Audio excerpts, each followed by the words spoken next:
Assalamualaikum warahmatullahi wabarakatuh. Good morning all students. How are you today? I hope all of you always help and keep spirit to do all activities. Did you pray subuh this morning? Yes, I did. What day is today? Today is Monday. This morning, I want to explain about tolerance. In Indonesia is toleransi. But before we study, let's pray together. Bismillahirrahmanirrahim. Rabbi zidni ilma warzuqni fahma. Rabbi shrah li sadri wa yassir li amri wahlul 'uqdatam min lisani yafqahu qawli. Amin ya rabbal alamin. Toleransi adalah saling menghormati dan menghargai antar kelompok atau antar individu dalam suatu masyarakat.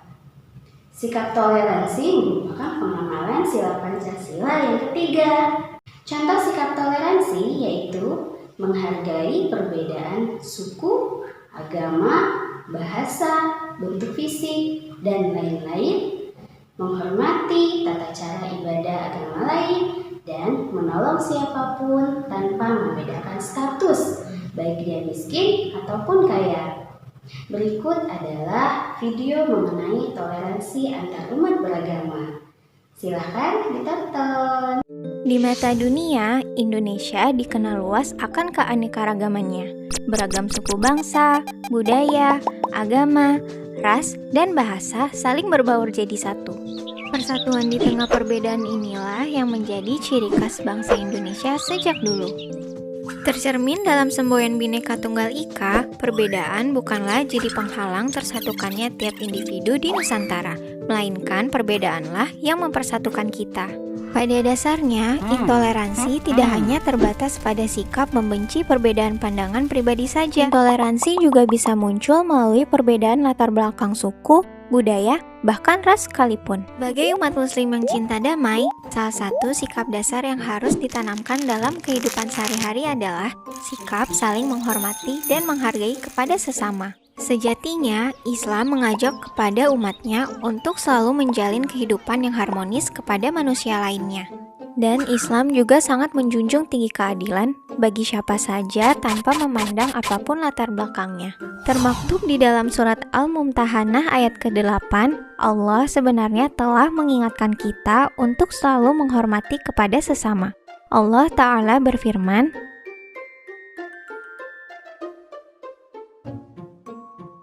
dari uraian tersebut dapat ditafsirkan bahwasanya Allah tidak melarang umat Islam dalam berbuat kebaikan, menyambung silaturahmi, hingga berbuat adil kepada orang-orang di luar Islam, selama mereka tidak memerangi kita karena agama. Dari hadis Bukhari, suatu waktu Rasulullah SAW pernah ditanya, agama manakah yang paling dicintai oleh Allah? Maka beliau menjawab, Al-Hanifiyah As-Samhah, yang lurus lagi toleran. As-Samhah berasal dari kata tasamuh yang merujuk pada makna toleransi. Hadis tersebut sering digunakan sebagai rujukan Islam untuk mendukung sikap toleransi. Dengan berpegang teguh pada nilai-nilai Pancasila, kita seharusnya dapat meningkatkan rasa persaudaraan kepada antar sesama. Mencegah perpecahan akibat perbedaan adalah tugas kita semua sebagai warga negara Indonesia demi menjaga keutuhan bangsa. Hal tersebut dapat diwujudkan dengan menerapkan sikap toleransi di dalam kehidupan sehari-hari sedari dini. Hal-hal sederhana seperti membimbing anak-anak untuk menghormati pendapat orang lain, hingga mengajarkan mereka untuk tidak mendiskriminasi suku, agama, dan ras dalam pergaulan adalah sebagian contoh sikap toleransi. Selain itu, kita juga bisa memulainya dengan membuka pikiran untuk lebih saling menghargai dan menerima perbedaan yang ada. Bukankah manusia itu diciptakan berbeda-beda dengan segala keunikannya? Terlebih di Indonesia memiliki beragam suku, adat, dan ras yang heterogen. Maka sudah saatnya kita bersatu padu tanpa sekat. Sikap toleransi antar umat beragama dalam kehidupan sosial juga dapat diamalkan dalam kehidupan sehari-hari, yaitu apabila tetangga kita sedang terkena musibah, maka sebagai warga Indonesia yang baik, kita wajib menolong dan membantunya dengan cara menyumbang uang, makanan, tenaga untuk kegiatan kemanusiaan dan pembangunan. Kegiatan kemanusiaan itu sesuai dengan sila Pancasila yang kedua. Menghargai dan menerima pendapat orang lain juga merupakan salah satu sikap toleransi dalam bermusyawarah. Setiap orang memiliki hak untuk menyampaikan pendapatnya. Hasil keputusan dalam bermusyawarah harus kita terima dengan lapang dada. Jangan sampai ada yang emosi apabila pendapatnya tidak diterima. Nah, bagi yang pendapatnya diterima, tidak boleh merasa paling benar dan sombong ya. Nah, manfaat dari musyawarah itu sendiri yaitu belajar menahan emosi, belajar menghargai pendapat orang lain, adanya kebersamaan, dapat memecahkan masalah, melatih keberanian mengungkapkan pendapat. Bermusyawarah merupakan pengamalan sila Pancasila yang keempat. Setiap warga juga berhak menggunakan fasilitas atau tempat umum seperti masjid, sekolah, aula, toilet umum, dan tempat umum lainnya. Namun harus dijaga dan diperhatikan kebersihannya ya. Hal tersebut merupakan salah satu pengamalan sila Pancasila yang kelima yang disimbolkan dengan padi dan kapas. Kita juga harus menjaga perilaku baik di lingkungan rumah, sekolah, maupun di lingkungan masyarakat.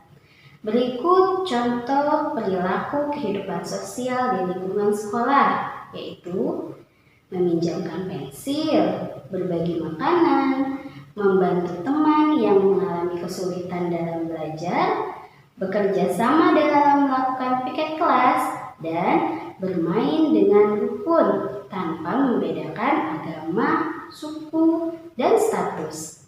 Itulah penjelasan mengenai sikap toleransi sebagai warga Indonesia yang baik terhadap sesama. Semoga pembelajaran pada pagi hari ini dapat dipahami ya. After we study, say hamdalah and pray kafaratul majlis. Alhamdulillahi Rabbil Alamin. Subhanakallahumma wa bihamdik. Ashhadu an la ilaha illa ants. Astaghfiruka wa atubu ilaik. Amin. Sebagai latihan, silahkan dibuka halaman 122. Kegiatan 1 membuat mind map dan 141. Kegiatan 3 pengamalan sila Pancasila. My advice, keep healthy, keep spirit, and keep clean. Stay at home ya. See you next time. Wassalamualaikum warahmatullahi wabarakatuh.